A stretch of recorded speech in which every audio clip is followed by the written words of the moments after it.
Good afternoon બાળ દોસ્તો. Saint Xavier school Adipur Gujarati માધ્યમ ક્લાસમાં આપનું સ્વાગત છે. ધોરણ 5માં હિન્દી વ્યાકરણ વિષયમાં આજે આપણે સર્વનામ વિશે અભ્યાસ કરવાનો છે. બાળ દોસ્તો, હિન્દી વ્યાકરણમાં પાઠ 11 જે છે सर्वनाम, उसके बारे में आज हम पढ़ेंगे. तो सबसे पहले ध्यान से चित्र देखिए. पहले चित्र में एक लड़का है, जब दूसरे चित्र में 3 लड़के हैं. अब पहले चित्र में नीचे लिखा हुआ है वह वाक्य ध्यान से पढ़िए. मैं भरत हूँ. जब यहाँ पे एक से ज़्यादा है तो वह यहाँ पे बता रहे हैं हम मित्र हैं. तो आपने यहाँ पे देखा क्या फ़र्क है. यहाँ पे लड़के का कोई नाम दिया हुआ नहीं है, पर मैं हम ऐसे शब्द का प्रयोग किया हुआ है जो सर्वनाम कहलाते हैं. उसी तरह यहाँ पे ध्यान से देखिए, और चित्र है और वाक्य है. वह कपिल है. वे कपिल के साथी हैं. अब यहाँ पे देखिए, वह कपिल है तो यहाँ पे एक ही लड़का कपिल है तो वह एक वचन का रूप है और उसके लिए वह सर्वनाम का प्रयोग होता है. जबकि बहुवचन में हो तो वे शब्द का प्रयोग होगा. वे कपिल के साथी हैं. इस तरह से सर्वनाम के रूप में एक वचन और बहुवचन के अलग अलग होते हैं. वह हम आगे देखेंगे. सबसे पहले हम इसकी परिभाषा देखते हैं. जैसे कि यहाँ पे दिए हुए शब्दों को पढ़िए. मैं, हम, तू, तुम, आप, यह, हे, वह, वे. इन शब्दों का प्रयोग किसी न किसी नाम के बदले होता है.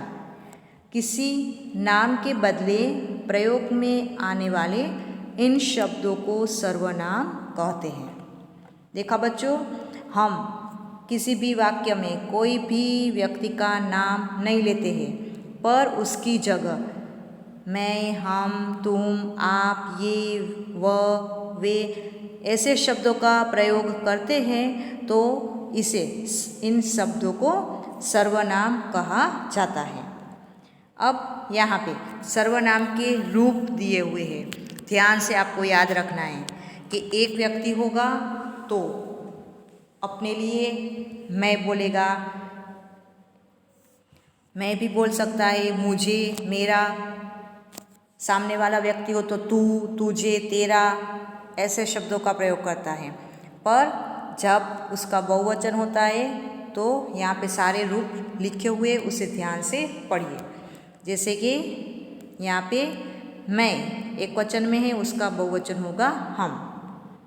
मैं पढ़ रहा हूँ, उसकी जगह हम पढ़ रहे हैं. तो इस तरह से सबके रूप एक वचन और बहुवचन के अलग होते हैं. मुझे, हमें, मेरा बहुवचन का रूप है हमारा. उसी तरह तू का बहुवचन रूप है तुम.